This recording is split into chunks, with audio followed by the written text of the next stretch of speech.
What to expect just before the surgery. आपके surgery के just पहले क्या क्या चीजें हमारी क्रॉस चेक लिस्ट में होती हैं जिनको वेरीफाई किया जाता है।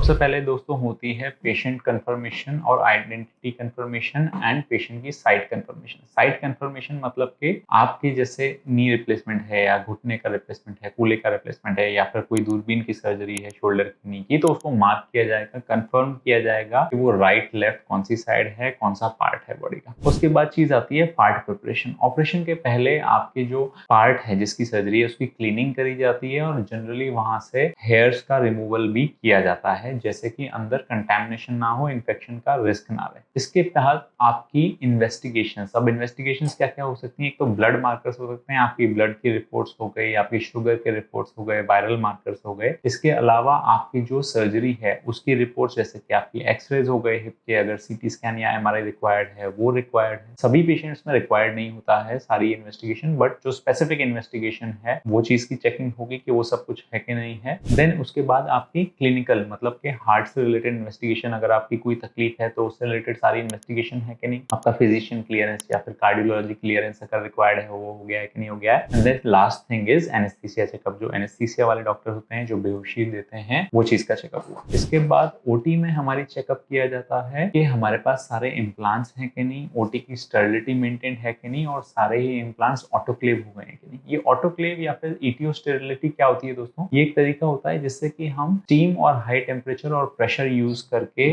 हमारे सारे ही जो इम्प्लांट्स हैं उनको हाई टेम्परेचर और हाई प्रेशर पे ले जाते हैं, जैसे कि सारे ही बैक्टीरिया, कीटाणु और उनके स्पोर्स सब कुछ डेड हो जाए, और हम जब ऑपरेशन में आपके अंदर कोई इम्प्लांट्स या पार्ट्स लगाएं उसमें कोई भी कंटेमिनेशन या फिर इन्फेक्शन का रिस्क ना हो। तो इस चीज को डबल चेक किया जाता है। उसके बाद ओटी की क्लीनिंग, जो सर्जरी पहले हुई है उसके बाद ओटी की क्लीनिंग हो गई कि नहीं, फॉगिंग हो गई कि नहीं, सब कुछ साफ है कि नहीं। तो इतनी सारी डिटेल्ड प्लानिंग करी जाती है सर्जरी के पहले, जिसकी वजह से हम कभी कभी हमारे पेशेंट्स को एक दिन पहले आने को भी बोलते हैं। आई होप इससे आपको कुछ इंसाइट्स मिली होगी। Follow us for more such content. Thank you so much.